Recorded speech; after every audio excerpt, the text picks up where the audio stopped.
What's up mga ka-livestock?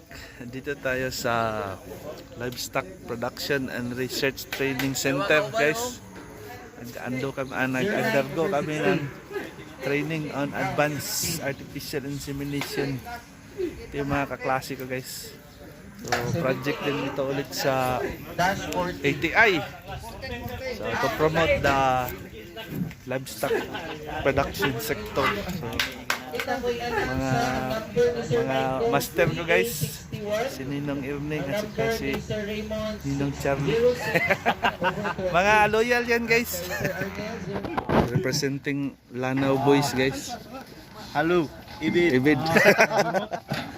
So yun yung master namin, guys, si Sir Jeric, guys. Siya yung mastermind namin. Representing Maramag Boys, guys. Maramag Boys. Yung pinaka heart rate, guys, oh. Yung model, guys. Sumabak na yung mga natin, guys. Tapos na ako, guys. Nagkamali lang ako kasi nabuntis yung hindi nabuntis yung buntis yung hindi buntis. So nasipyat ako, guys. Bawi lang tayo. Ito si bossing, guys. Ito yung mga waiting natin, yung mga kasama, guys. Waiting. Sipyat na ako, guys, eh. Na, hindi naburos yung naburos. Hi, guys. Master na ako, guys. Ang mga kauban, guys. Kaya magsaysay. Tapan boy. Tapan boy. Pero ang pinaka malup, guys, oh. Ito, guys, oh. Ito yung mga boys natin, guys, oh. So yung ginagawa namin dito, guys, kinukuot ni Kuis Banban yung loob na matris, guys, para ma-detect yung ano, guys, may laman o wala, may pira o wala. May pira. Yung konsepto ng pregnancy diagnosis, guys, ay ma-detect natin kung buntis ba o hindi yung baka.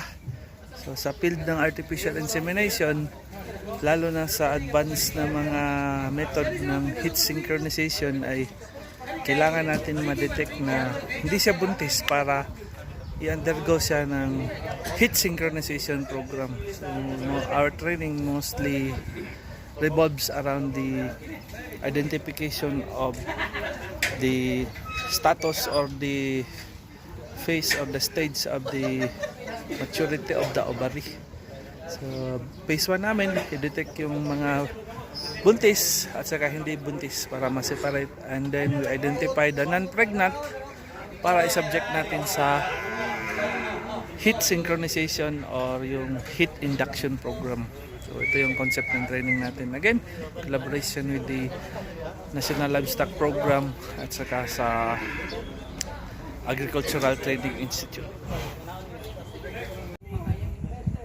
Yung gamit namin na hormone, guys, ay itong diclofenac.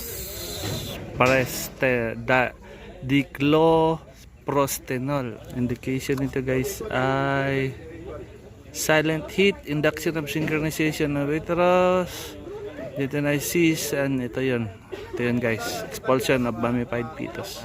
Do not administer in pregnant animals unless induced abortion is desired. So pang pa-abort, maganda ito na pang pa-abort as induced abortion. Ito yun, guys. Yun, guys, oh, Dinoprost.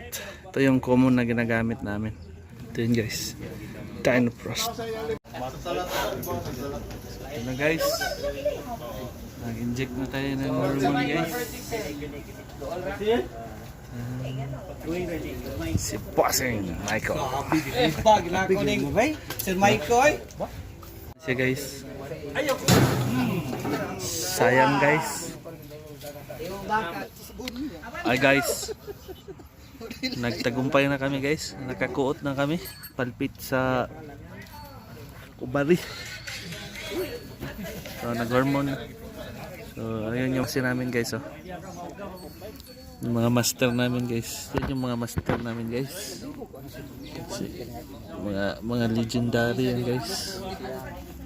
Guys, oh, kamulo pa yung palpit yung iba guys. Nalumbay tropa ito guys. Oh. Tapos na kami, nag-chill na lang kami. Saka after 3 days, i-assess namin ulit for AI response. Dito mo jogging. So guys, si Brindle guys. Oh. Or sa cervix. So dito tamo kuan mo. Depende mo sana. Dili ko mo iyayanin. Patuloy mo.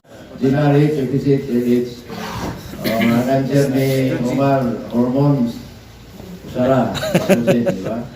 So, bitaw. So, dapat akong pasalamat. Salamat, gabi na yun sa ATI nga sa kanunay training. So, na sila pagsalit sa ako. Nga kami ang ilang kaon nga trainer.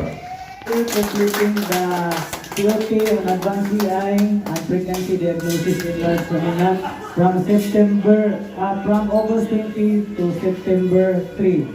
Okay, congratulations, and then for the distribution of certificate, may I request the trainer and napagtawag sa pangalan ng punta yung receipt lang.